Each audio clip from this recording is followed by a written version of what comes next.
өлең айтайын. Сол өлең не туралы? Кім туралы? Қай қала туралы деп сіздер маған өз ойларыңызды айтасыздар. Және сол қала туралы өздеріңіз не білесіздер, соны да толықтырасыздар. Жарай ма? Қадамым бар баспаған, асуым бар аспан.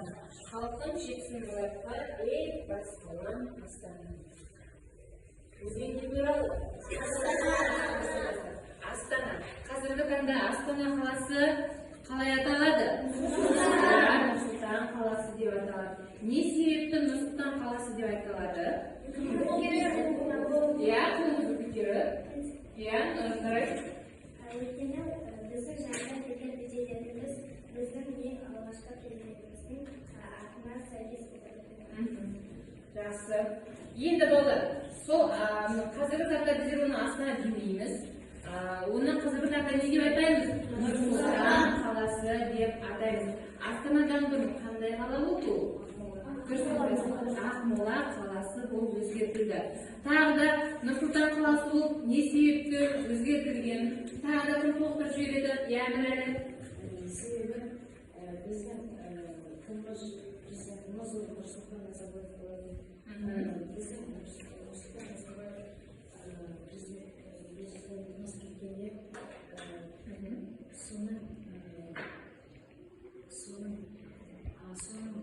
артынан Нұрсұлтан Назарбаев жақсы түсінікті. Енді балалар, өздеріңіз білесіздер, біздің тұңғыш президентіміз кім болып еді? Нұрсұлтан Әбішұлы Назарбаев. Оны жақсы танисыздар, солай ма? Жақсы танисыздар. Мына көріп тұрғандарыңыздай, бұл біздің алғашқы президентіміз. Нұр-Сұлтан қаласы деп аталу себебі тұңғыш президентіміздің атына берілген. Енді балалар, қазіргі таңда біздің президентіміз кім еді? Қасым-Жомарт Тоқаев. Иә, кім еді ол, иә? Оны жақсы білесіздер. Енді біздерге қанша дегенмен алғашқы президентіміз не болады? Ыстық болады, солай ма? Бізге жақын тартады. Бірақ біздер алғашқы президентіміз де қазіргі президентімізден естемейміз. Бөлек, жамай, бәрінде бір көреді екенбіз. Енді балалар, Нұр-Сұлтан қаласына саяхат жасайықшы. Нұр-Сұлтан қаласында қандай ғимараттар бар, қандай нәрселер бар, айтады ма? Иә, Ерлан? Нұр-Сұлтан қаласында бәйтерек, Хан Шатыр, президентіміздің сарайы, және Экспо 2017 бар. Бәйтерек. Бәйтерек қандай мағына білдіреді?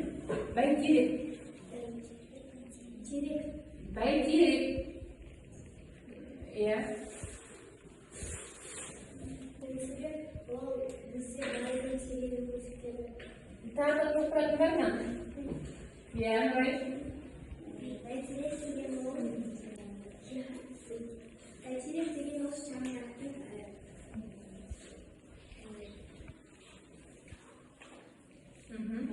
Бәйтерек деген ол терек, яғни біздің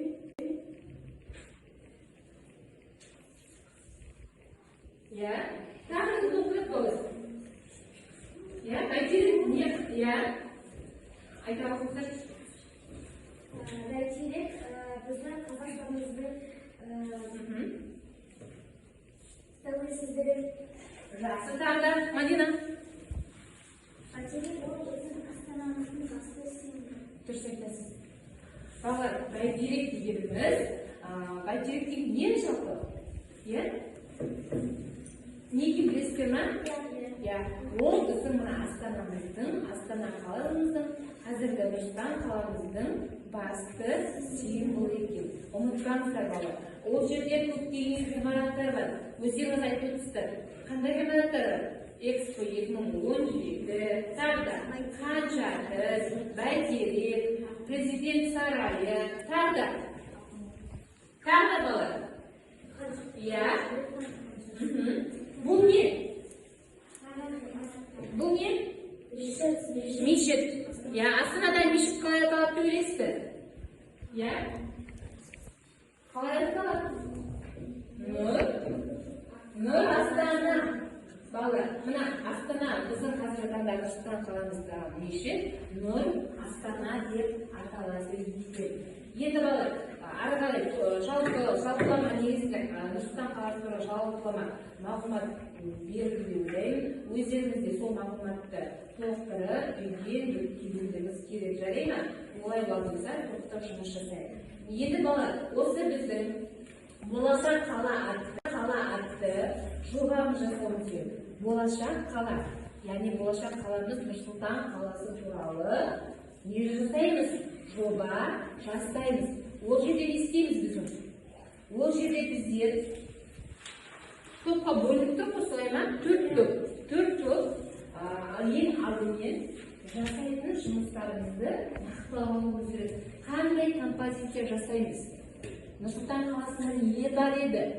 Ол жерде нелер бар? Кімдер мекен етеді? Яғни сіздер алдымен қандай жұмыс жасайтын композицияларыңызды не істей аласыздар? Ойластырып аласыздар.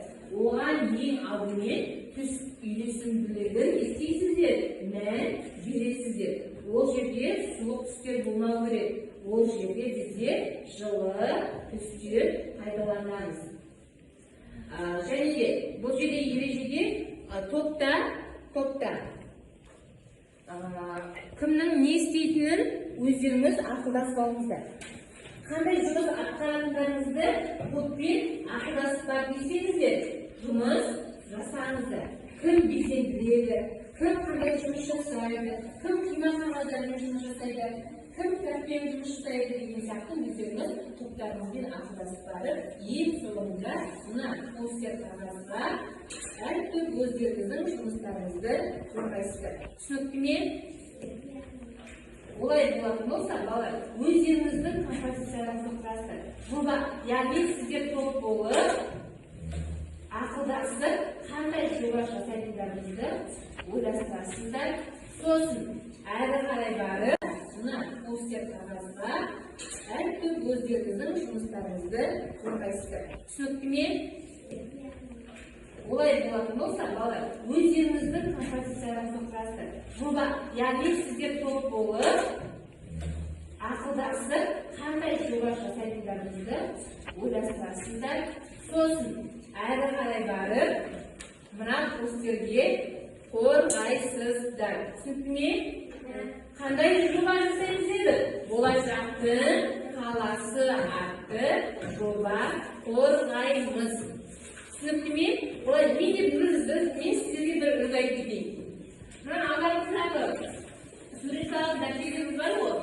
Соған Астана, яғни Нұрсұлтан қаласындағы қандай ғимараттар бар, қандай нәрселер бар, соларды салып, жақсы жылы түстермен бояп, оны қайшыларымызбен қиып, мына постерге жабыстыру арқылы, мына қазіргі Нұрсұлтан қаламызды, жалпы Нұрсұлтан қаламыз, бас қаламыз Нұрсұлтанды әдемі қылып безендіруге бола ма? Болады. Тағы қандай жоба ойластыруға болады балалар? Қандай жоба ойластыруға болады? Сурет салудан басқа. Жоба құраймыз, жоба. Қандай ойларыңыз бар? 20 сантиметр жасауға бола ма? Болады. Әрине. 20 сантиметр? Не жасауға ойлайсың? Бәйтерек жасауға болады, саябақ салуға болады. Саябақта нелер болады еді бізде? Отырғыштар, әдемі гүл, ермексізден жасап, осы постер арқылы қорғауға болады. Түсінікті ме балалар? Олай болса, әркім өздеріңізді болашақ қала атты жобаларыңызды бастай беріңіздер. Болады әрине. Балалар, бұл жерде ермек саз, түрлі түсті қағаздар, міне көрсетіңіз түрлі түсті қағаздарды. Солардың барлығын пайдалана отырып, не жасаймыз? Болашақ қаланың жобасы жасаймыз. Ал ерекше сәттілік.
Бұл біздің болашақ нұрсұлтанымыз.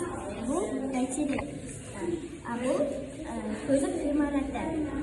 Бұл бейбітшілік ғимараты. Бұл біздің қазіргі президентіміз Қасым-Жомарт Тоқаев. Бұл біздің мешіт, Нұр-Сұлтан қаласындағы мешіт. Бұның аты Нұр Астана деп аталады.